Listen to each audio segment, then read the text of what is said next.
could have been avoided if the greenback legislation had continued as President Lincoln had intended.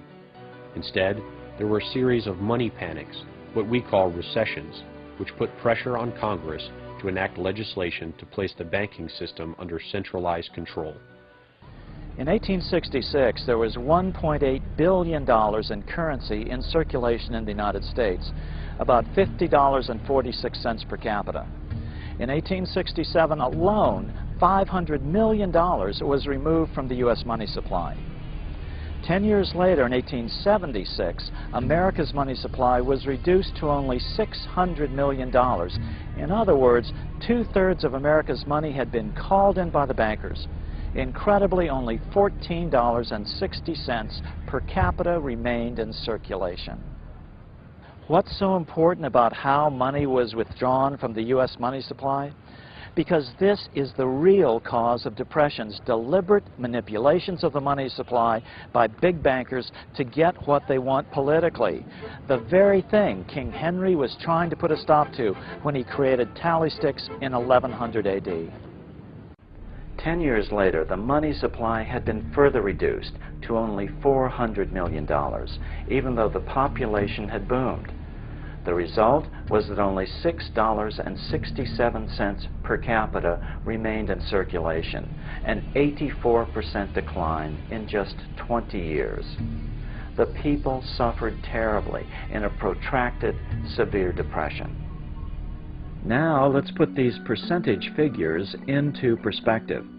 On January 28, 2009, the world's business and government leaders met in Davos, Switzerland at the annual World Economic Forum, which they optimistically titled "Shaping the Post-Crisis World," as though someone had already fixed the problem. According to Reuters, the world's largest news service, the world's money supply had nearly been cut in half in the previous 15 months. 40% of the world's wealth was destroyed in the last 5 quarters. It is an almost incomprehensible number. And how does that compare to the Great Depression of the 1930s? Nobel Prize-winning economist Milton Friedman put it this way in his 1996 interview with National Public Radio. The Federal Reserve definitely caused the Great Depression by contracting the amount of currency in circulation by 1/3 from 1929 to 1933. In other words, by January of 2009, the world's money supply had been contracted more than that which caused the Great Depression in America in the 1930s. Some believe the economic crisis that began in 2008 is still being completely manipulated by the big banks. But it is more likely that their debt money system has finally spiraled out of even their control. In 2008 and 2009, nations poured unprecedented money into the system to prevent its collapse. At the very least, unprecedented inflation will surely follow. After Lincoln's death, the big bankers began returning America to the yellow brick road of financial serfdom. But first, they had to get rid of the silver slippers. But the bankers were not done bringing post-Civil War America to its knees. They wanted to take all silver money out of the system and make only gold be money. In 1872, a British banker named Ernest Zed was given £100,000, about $5 million in today's money, by the Bank of England and sent to America to bribe the necessary congressmen to get silver demonetized to further reduce the money supply. The Bank of England wanted America's money in their control, and what better way to achieve that than mandating a gold-only money system? The next year, Congress passed the Coinage Act of 1873, and the minting of silver dollars abruptly stopped. Newspapers derided the act as the crime of '73. Everybody knew about it. The average American hated it. Demonetizing silver made money even more scarce. It put the bankers, who were the primary holders of gold, in even greater control of America. It's been a puzzle to a lot of economic historians, this obsession with keeping the amount of currency so strictly limited. it didn't seem to comport with the expanding economy of the time. You have this rapidly expanding economy. You have immigration that imparts fueling it. You have westward expansion. You have new industries, new technologies, and yet you have a restricted money supply, which makes it increasingly difficult for people to engage in consumption and purchases and other types of economic activity. By 1873, L. Frank Baum was just 17 years old, but he was already publishing a local newspaper in his hometown of Chittenango, New York. By 1877, the nation was in an uproar over the hated crime of '73. Riots broke out from Pittsburgh to Chicago. The torches of starving vandals lit up the sky. The bankers huddled to decide on their next move. They decided to hang tough. At the 1877 meeting of the American Bankers Association, the ABA, they urged their membership to do everything in their power to put down the notion of a return to greenbacks. The ABA Secretary, James Buell, authored a letter to the members that blatantly called on the banks to subvert not only Congress, but the press. It is advisable to do all in your power to sustain such prominent daily and weekly newspapers, especially the agricultural and religious press, as will oppose the greenback issue of paper money. To repeal the act creating banknotes, or to restore to circulation the government issue of money, will be to provide the people with money and will therefore seriously affect our individual profits as bankers and lenders.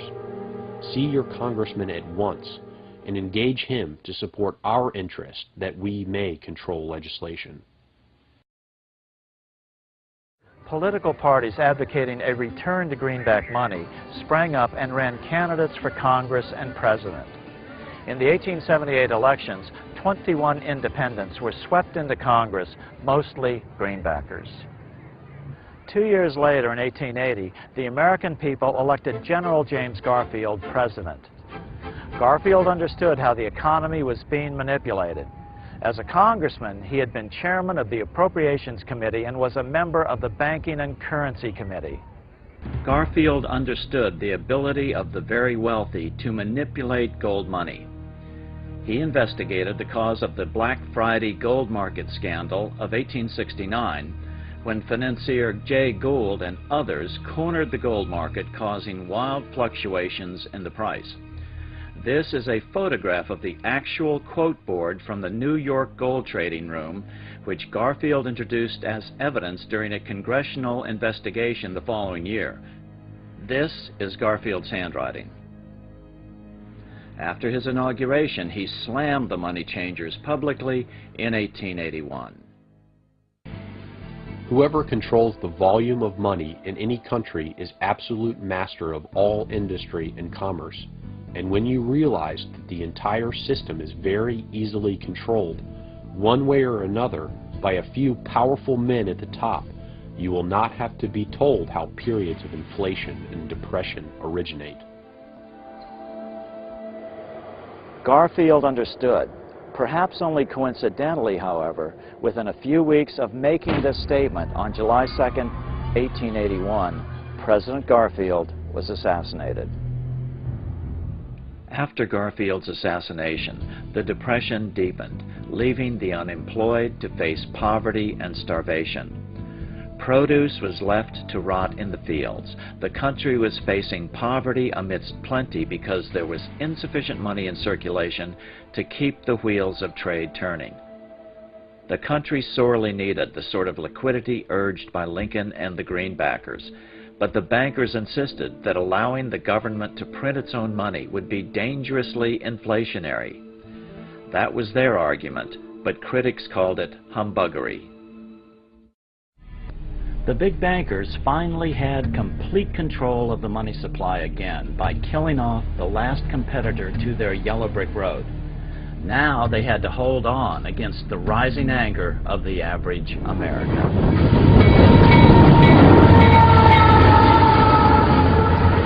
In 1888, L. Frank Baum moved his family to Aberdeen, Dakota Territory to open a general store. Baum sympathized with the local farmers hard hit by the combination of scarce money and a severe drought. Unfortunately, he got so deeply in debt that the bank foreclosed on the store. In 1890, Baum, at age 34, started a local newspaper. It was an election year, and politics was a hot topic in the Midwest. The 1890 congressional elections were a landslide for the Democratic Party. Only 300 miles south of Aberdeen, South Dakota, in Omaha, Nebraska, one of the newly elected congressmen was William Jennings Bryan, the man who would become known as the Lion of the Free Silver movement. A few years later, L. Frank Baum would closely follow the meteoric career of Bryan and even create the character of the Cowardly Lion to symbolize his political career. The year 1890 saw no economic relief in Dakota Territory, so Baum's newspaper folded at the end of the year.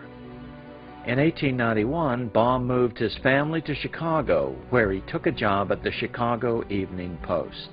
Meanwhile, back on the national front, the bankers were ready to unleash additional monetary restrictions. Their methods and motives were laid out with shocking clarity in a memo sent out by the American Bankers Association, the ABA, in 1891.